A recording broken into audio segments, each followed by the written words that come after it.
Bismillahirrahmanirrahim. Assalamualaikum warahmatullahi wabarakatuh. Waalaikumsalam warahmatullahi wabarakatuh. Bismillah, alhamdulillah, dan swastiastu, namo buddhaya, salam kebajikan, salam.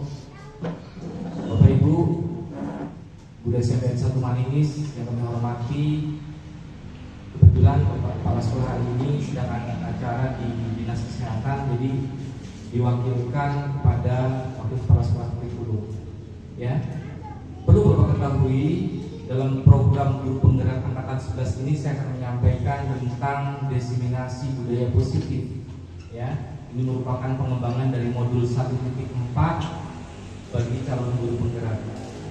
Baiklah Bapak Ibu, untuk mempersingkat waktu akan saya sampaikan materi yang berkaitan dengan budaya positif. Tapi silahkan sebelumnya Bapak Ibu bisa melihat kanan dan kiri. Silahkan untuk sebelum kita masuk ke materi budaya positif, silahkan lihat wajah temannya, rekan temannya. Silahkan lihat Bapak Ibu, senyum sampai kelihatan gigi Bapak Ibu. Silahkan. Gak ada temannya, ada juga Ya, selama 30 detik saja Bapak Ibu. 30 detik silahkan wajah teman-temannya dilihat, senyum. Ya. Bukan lihat siapa Pak Jibal. Seperti itu Bapak Ibu. Karena budaya positif di sini memerlukan aura positif Bapak Ibu ya. Jadi harus memerlukan satu semangat positif dalam diri kita. Baiklah, menginjak materi Bapak Ibu. Bapak Ibu bisa melihat slide yang saya perlihatkan di sini dan dalam kanvas saya. Assalamualaikum warahmatullahi wabarakatuh. Perkenalkan, nama saya Nur Rahman Isnani, calon guru penggerak angkatan 11 Kabupaten Purwakarta, Jawa Barat. Bapak Ibu ya, ini salah satu hal wajib yang perlu ditampilkan. Nah, saya akan menyampaikan tentang koneksi antar materi budaya positif modul 1.4 budaya positif. Di sini sudah jelas Bapak Ibu apa saja itu budaya positif. Nah, Bapak Ibu, yang akan disampaikan di sini adalah satu pembiasaan di sekolah. Jadi berangkat dari diri kita, ya, harus menanamkan sifat positif dalam semua hal. Jadi hal-hal positif kita munculkan di dalam lingkungan sekolah. Itu berangkat dari diri. Ya Bapak Ibu, setelah itu baru hal-hal lain nanti berkaitan dengan budaya positif. Ya. Nah, seorang guru yang baik harus memiliki kemampuan dalam mewujudkan budaya positif di sekolah. Budaya positif tersebut dapat dijalankan dengan menerapkan konsep-konsep inti seperti di sini Bapak Ibu, ada disiplin positif, ada motivasi perilaku manusia, posisi kontrol restitusi, keyakinan sekolah kelas, segitiga restitusi. Nah, hal-hal ini Bapak Ibu bisa mengetahui nanti setelah melihat slide-nya. Nah, sekarang pengertian disiplin positif. Ya. Sebenarnya kalau misalnya kadang-kadang kita mendengar kata disiplin itu identik dengan aturan Bapak Ibu ya, sesuatu yang sifatnya itu normatif, yang saklek. Ya. Jadi sesuatu yang sifatnya itu sudah ditentukan berdasarkan aturan. Padahal pengertian disiplin itu sendiri artinya adalah sebuah pembelajaran. Ya, tapi makna disiplin kadang-kadang diartikan dengan sesuatu yang kaku biasanya. Ya. Nah, ini perlu pendalaman pengertian dari disiplin itu sendiri. Nah, disiplin positif di sini Bapak Ibu, disiplin positif lebih ke arah disiplin diri yang dapat mengontrol diri dalam melakukan segala tindakan. Jadi ketika disiplin positif ini dilakukan karena itu sebuah proses belajar, ya, itu diharapkan jadi setiap apa yang kita lakukan dan siswa lakukan itu sudah terukur.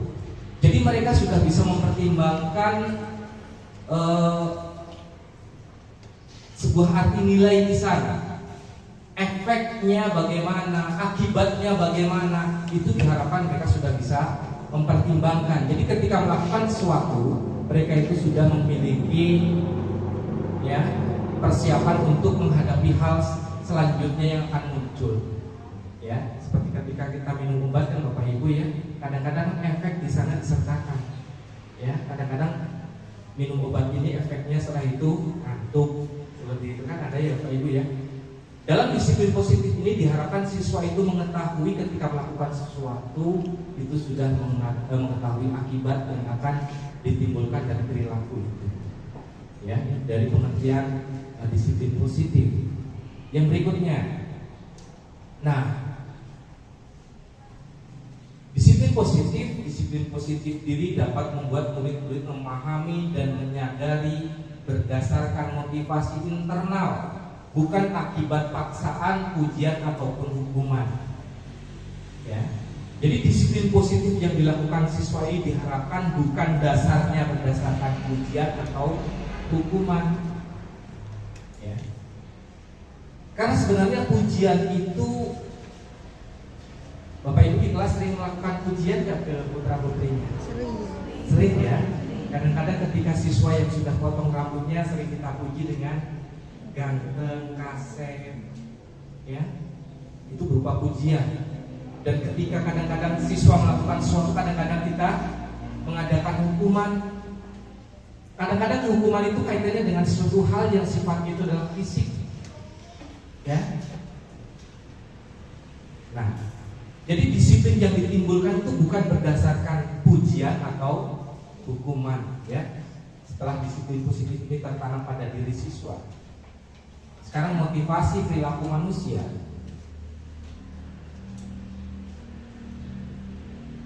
Nah, di sini 3 motivasi perilaku manusia. Yang pertama untuk menghindar ketidaknyamanan. Ya. Yang keduanya untuk mendapatkan imbalan dan penghargaan dari orang lain. Yang ketiganya untuk menjadi orang yang mereka inginkan dan menghargai diri sendiri dengan nilai-nilai yang mereka percaya. Ya. Ini 3 motivasi perilaku manusia. Jadi hal-hal yang diterapkan dalam siswa di sini itu hal pendukungnya yang memotivasi perilaku manusia. Ya. Yang pertama untuk menghindar dari ketidaknyamanan. Ya. Jadi daya dorong untuk melakukan sesuatu itu yang pertama adalah untuk menghindar dari ketidaknyamanan. Kadang-kadang kita dalam hidup dan kehidupan kita sering mengalami satu dorongan untuk menghindari dari ketidaknyamanan. Karena ketidaknyamanan itu muncul dari beberapa faktor yang melatar belakangi. Mungkin ketidaknyamanan itu bisa berdasarkan keadaan lingkungan, terus daya dukung lingkungan yang rendah, terus kadang-kadang ada urgensi pada diri kita, kadang-kadang kepentingan kita tidak bisa terwadai oleh lingkungan. Itu kadang-kadang melatar belakangi kita menghindari dari kondisi ini, kondisi ketidaknyamanan. Tetapi yang lebih dominan sering terjadi pada diri kita itu adalah apabila kepentingan kita itu tidak bisa terpenuhi dari lingkungan itu. Kadang-kadang kita tidak, kadang-kadang pengen menghindar. Sebagai contohnya adalah ketika di satu kelompok kumpulan, ya perkumpulan itu kadang-kadang kita merasa tidak nyaman, ya. Satu circle yang kadang-kadang membuat kita tidak nyaman itu ada beberapa faktornya, diantaranya mungkin itu tadi kepentingan kita banyak tidak terpenuhi, ya. Karena manusia itu kan selain jati diri yang dimunculkan itu daya dorongnya juga ada daya dorong egoisme. Nah, daya dorong egoisme ini yang menyebabkan kadang-kadang membuat kita tidak nyaman, ya. Karena kadang-kadang kepentingan yang ada itu tidak sejalan, tidak searah dengan keinginan atau ego kita, ya. Jadi ekosistem yang ada tidak didukung atau tidak selaras, tidak ada benang merahnya dengan ego sistem kita. Nah, yang berikutnya untuk mendapatkan imbalan dan penghargaan dari orang lain. Kadang-kadang eksistensi kita dalam kelompok tersebut itu pengen diakui. Jadi kita memiliki legalitas yang jelas di dalam kelompok itu, ya. Ketika legalitas kita ini tidak dihargai, Bapak Ibu, ya, kadang-kadang kita tidak apalagi kita tidak mendapatkan imbalan dalam artian sesuatu yang kaitannya dengan bisa secara fisik ataupun hal-hal yang lain, Ya, sebagai contohnya misalnya imbalan jelas ya berkaitan dengan masalah finansial. Tetapi kadang-kadang imbalan yang lainnya yang kita harapkan adalah imbalan berupa penghargaan, pujian tadi. Sebagai contohnya misalnya kita tinggal misalnya di kelompok, biasanya ibu-ibu ya di kelompok pengajian ataupun kelompok apalah, arisan misalnya. Kadang-kadang kan ketika di arisan kita pengen memunculkan sesuatu yang beda dengan yang lain, pengen mengharapkan itu, ya, mendapatkan imbalan, penghargaan dan pujian, ya, seperti itu. Dari gaya fashion kita, dari gaya gaya bicara kita di kelompok itu pengen mengharapkan hal itu, ya. Dan kita di circle itu harus mendapatkan legalitas, ya. Jadi hal yang memotivasi diantaranya itu. Yang berikutnya untuk menjadi orang yang mereka inginkan dan menghargai diri sendiri dengan nilai-nilai yang mereka percaya. Itu dalam circle atau kelompok, satu kelompok seperti itu. Bapak Ibu ya, next. Nah berikutnya, posisi kontrol restitusi. Ya Bapak Ibu ya, posisi kontrol restitusi yang akan kita terapkan di sekolah kita. Ya, berikutnya. Nah, ini 5 posisi kontrol yang ada di sekolah.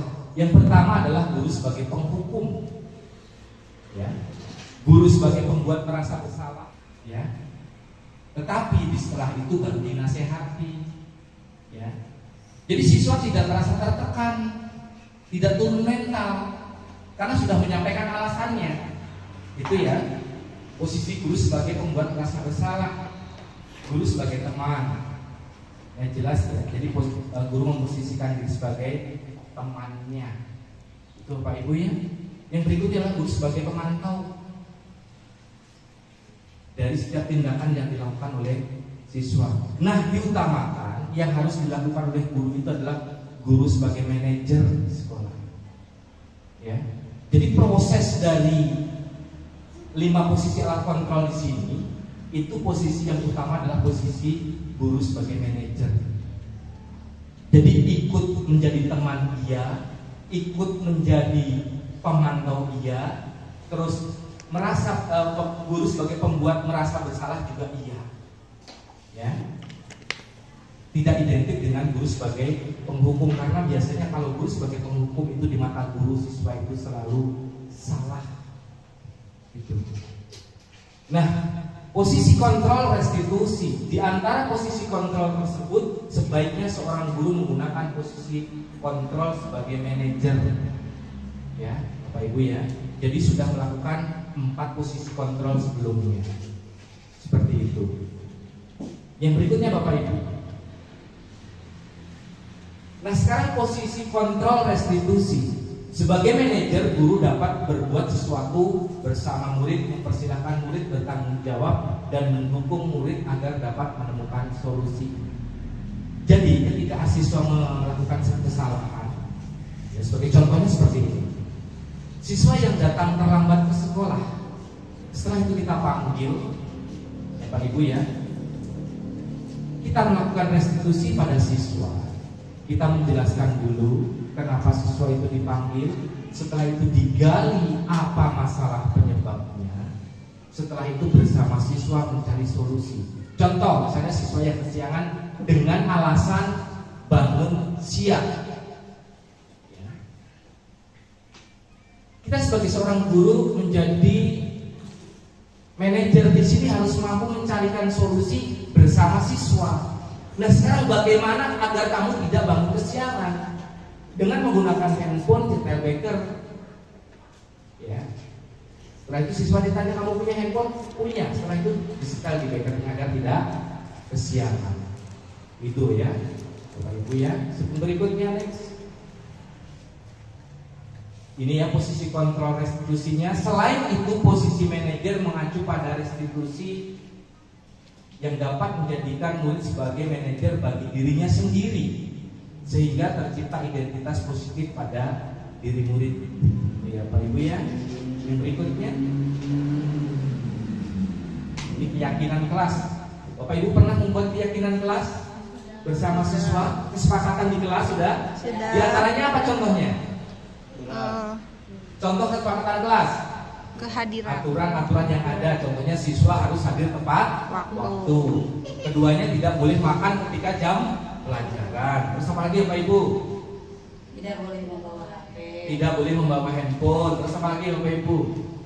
Guru dan murid berdoa bersama-sama. Berdoa bersama sebelum dan sesudah pembelajaran. Itu menjadi kesepakatan kelas yang dijadikan sebagai dasar kita melakukan proses pembelajaran. Jadi ketika siswa melanggar hal itu, ya, jadi dasar penggunaan aturannya adalah dasar kesepakatan kelas. Ya, Bapak Ibu ya. Keyakinan sekolah dan kelas. Guru berperan dalam mewujudkan terbentuknya keyakinan sekolah atau kelas dengan adanya kesepakatan antara guru dengan murid. Ya. Jadi hal-hal dalam proses pembelajaran di kelas itu dasar aturannya adalah kesepakatan yang sudah dibuat. Tetapi aturan yang dibuat untuk kesepakatan kelas itu tidak boleh melanggar aturan-aturan yang sudah diterbitkan oleh sekolah. Jadi contohnya misalnya sekolah sudah memberlakukan masuk jam 7, kesepakatan kelasnya jam setengah 8, bisa nggak Bapak Ibu? Tidak bisa. Dasar aturannya tetap aturan sekolah. Yaitu hal-hal yang sifatnya ringan yang dibuat berdasarkan kesepakatan antara guru dengan murid. Ini yang sering Bapak Ibu dengar, tren yang baru muncul sekarang adalah segitiga restitusi. Ya. Nah, ini dalam tahapan segitiga restitusi, Bapak Ibu ya, kita harus mampu menstabilkan identitas yang salah. Ya. Jadi kadang-kadang ketika ada siswa melakukan kesalahan, sebagai contohnya kemarin sudah saya dengar salah satu guru kita, Pak Risman, ketika terjadi kasus kemarin ada yang hilang itu akan menyembunyikan identitas pelaku. Nah itu salah satu tiga tahapan dalam tiga restitusi ini. Ya.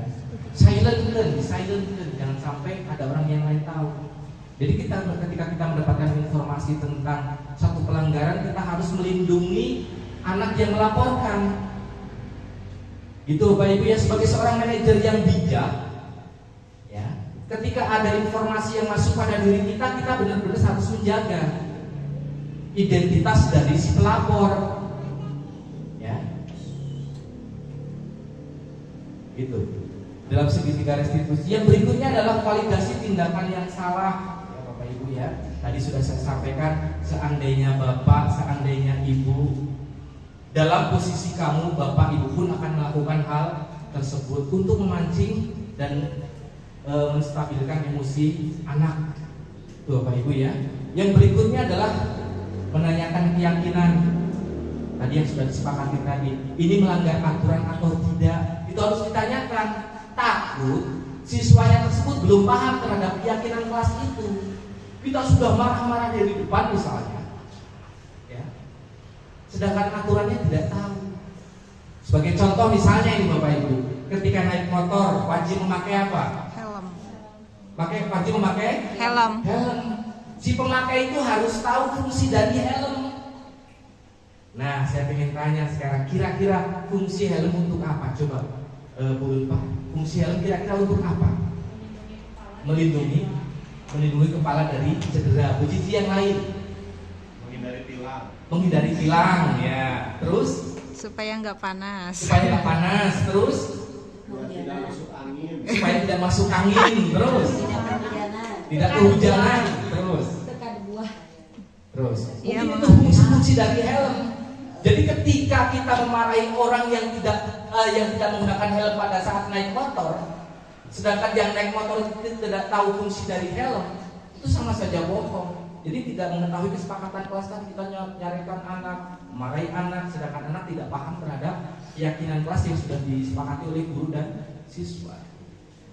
Contohnya misalnya tadi fungsi helm untuk melindungi kepala, untuk menutupi panas. Bagaimana kalau nggak punya helm diganti ember, bisa nggak Bapak Ibu? Nggak bisa. Padahal fungsinya sama untuk menutupi kepala. Ya, coba kalau ember yang tebal yang sering, ya, jadi harus tahu dulu fungsinya. Gitu ya Bapak Ibu ya. Ada helm yang Nggak bentuknya bisa. tabung gas. Walaupun fungsinya sama untuk menutupi kepala, tapi kalau ember kan nggak pas juga. Ya, Bapak Ibu ya. Berikutnya. Sekarang menstabilkan identitas dilakukan berdasarkan prinsip bahwa membuat kesalahan adalah bagian dari proses pembelajaran yang nantinya akan menggeser identitas gagal ke arah identitas sukses. Jadi siswa tidak tertekan batinnya. Ya, tadi jelas melakukan kesalahan itu adalah sebuah proses pembelajaran. Dalam hidup kita ini kan tidak selalu mulus Bapak Ibu ya. Ketika Bapak Ibu dulu belajar sepeda apa langsung bisa? Enggak. Iya.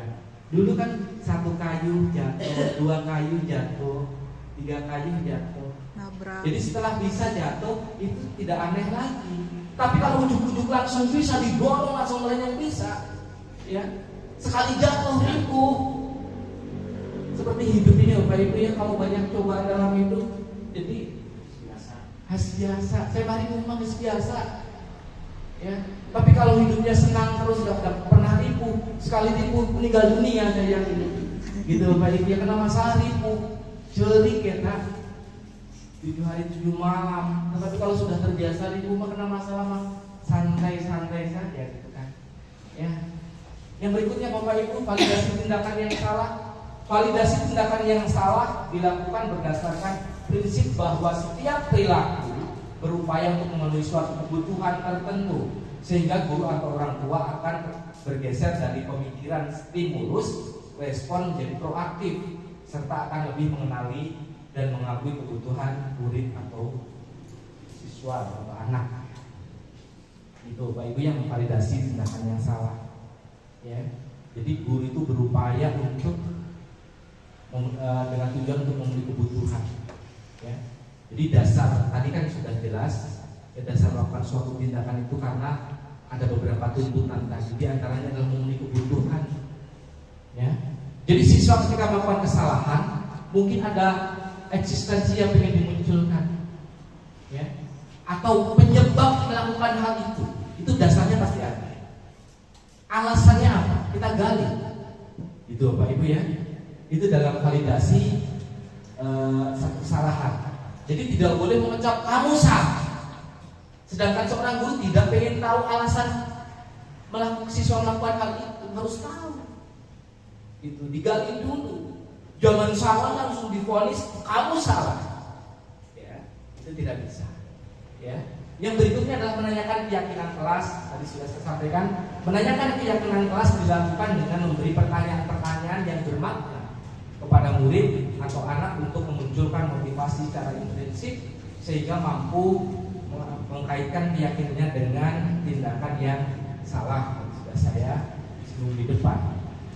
Yang berikutnya Bapak Ibu, keterkaitan antar materi Bapak Ibu ya.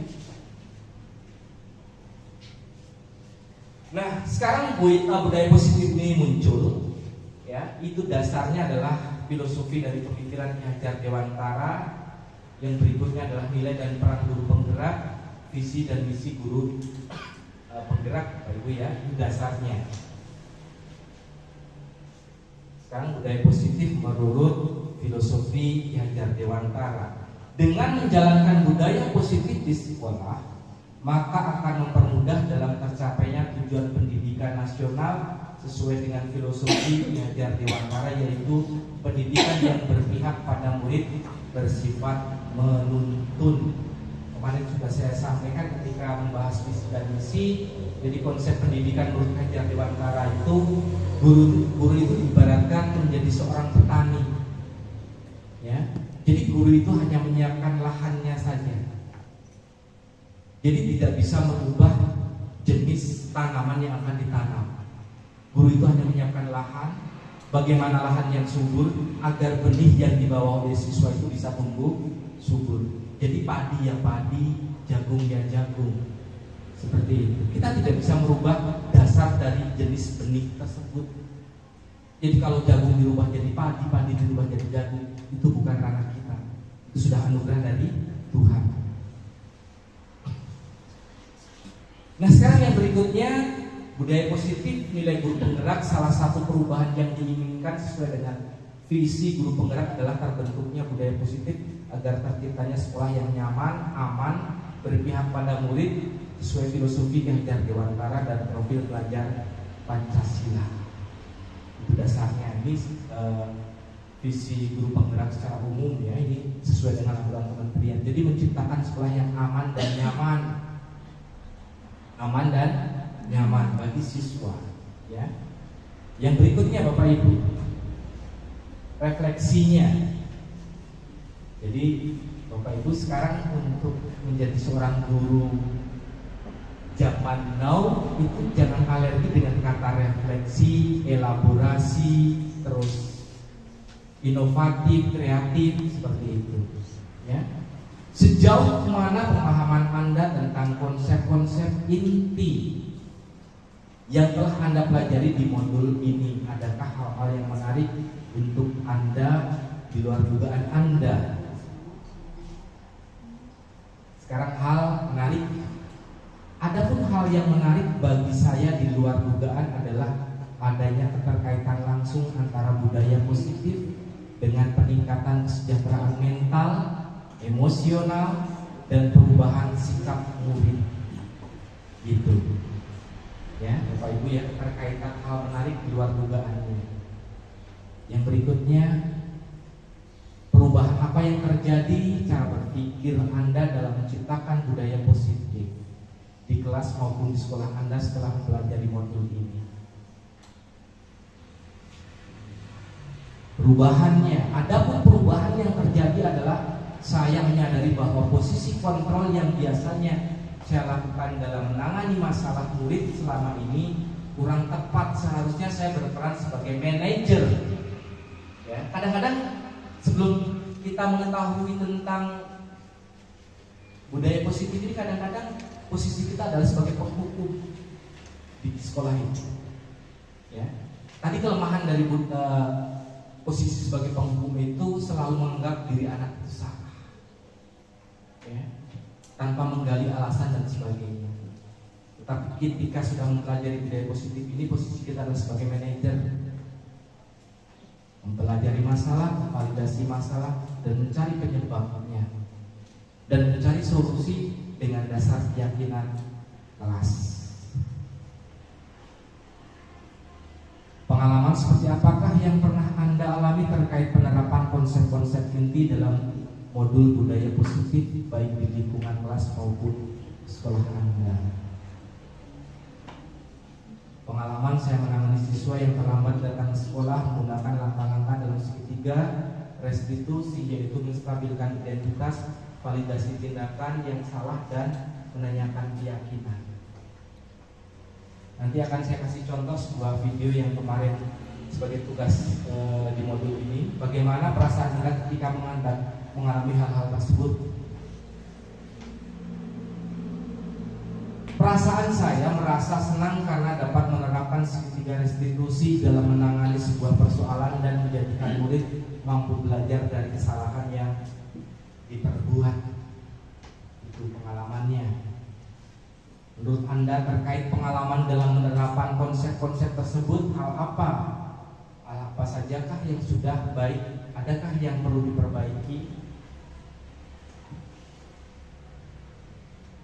Hal yang sudah baik menurut saya adalah munculnya motivasi internal pada diri murid untuk melaksanakan budaya positif setelah mendapatkan pendampingan menggunakan segitiga restitusi.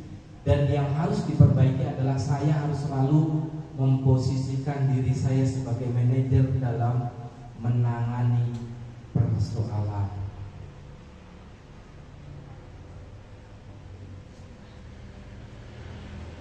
Kita lanjut lagi karena durasi waktu Bapak Ibu ya.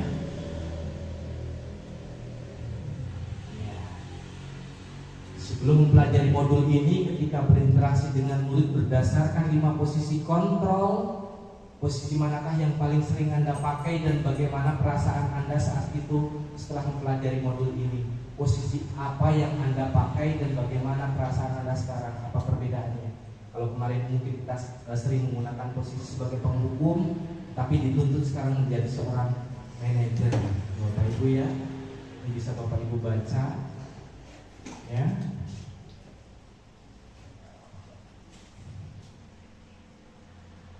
ini sebelum pelajari modul,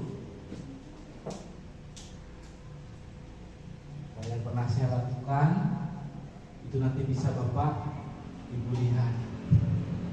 Ya, hal yang terpenting dalam proses menciptakan budaya positif adalah melakukan kolaboratif antara sekolah dan orang tua murid agar budaya positif ini jangan hanya dilakukan di rumah, agar menjadi suatu kebiasaan karakter yang melekat pada diri anak saat berada di lingkungan manapun. Itu ya Pak Ibu ya. Jadi budaya positif ini kita sosialisasikan ke orang tua, ke anak ya. Demikianlah presentasi dalam kesempatan ini. Sebelum saya akhiri, saya akan memberikan sebuah ilustrasi contoh video yang sudah saya lakukan kemarin ya bersama anak ya.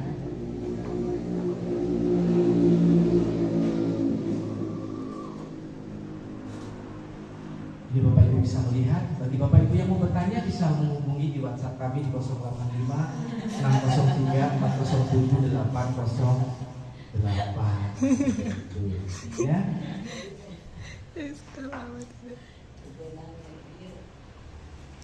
Nah ini Bapak Ibu salah satu contoh. Nah ini contohnya kemarin ya. Bapak Ibu bisa melihat contoh pemberlakuan posisi guru sebagai manajer ya. Sebentar Bapak Ibu. Ya. Tahu kenapa Pak Sabar di sini? Sebentar. Lihat yang tinggi. Ini Karena kemarin ya Bapak Ibu ya, kamu Makassar dengan tinggi dengan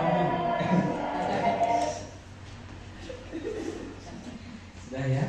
Bisa dilihat itu salah satu contoh kasus yang pertama Bapak Ibu. Itu pelaksanaan segitiga restitusi. Jadi dulu zaman dulu Bapak Ibu ya kadang-kadang kan sering menggunakan kekerasan. Termasuk saya kan salah satu produk siswa di zaman ketika guru sebagai penghukum pada waktu itu. Ya, jadi ingat kapur masih melekat di tara. Ya, penghapus kadang-kadang melayang di telinga. Ini Ya. ada jimat ngapung. Ya. ditotos kut kapur. Ya, contoh-contohnya Bapak Ibu nanti bisa saya kirim di WhatsApp Bapak Ibu semua ya. Silakan untuk menunggu. Baik, Pak. Seperti itu. Sekalian bertanya seperti itu karena mengingat waktu yang sudah cukup siang dan kebetulan hari ini di hari Pramuka Bapak Ibu ya, saya ucapkan selamat hari Pramuka yang ke-63 bagi Bapak Ibu. Semoga jiwa kita selalu bersemangat untuk menjadi seorang guru yang selalu mengutamakan pembelajaran dan siswa sebagai subjek di sekolah. Terima kasih atas presentasi ini. Saya akhiri. Assalamualaikum warahmatullahi wabarakatuh. Waalaikumsalam warahmatullahi wabarakatuh.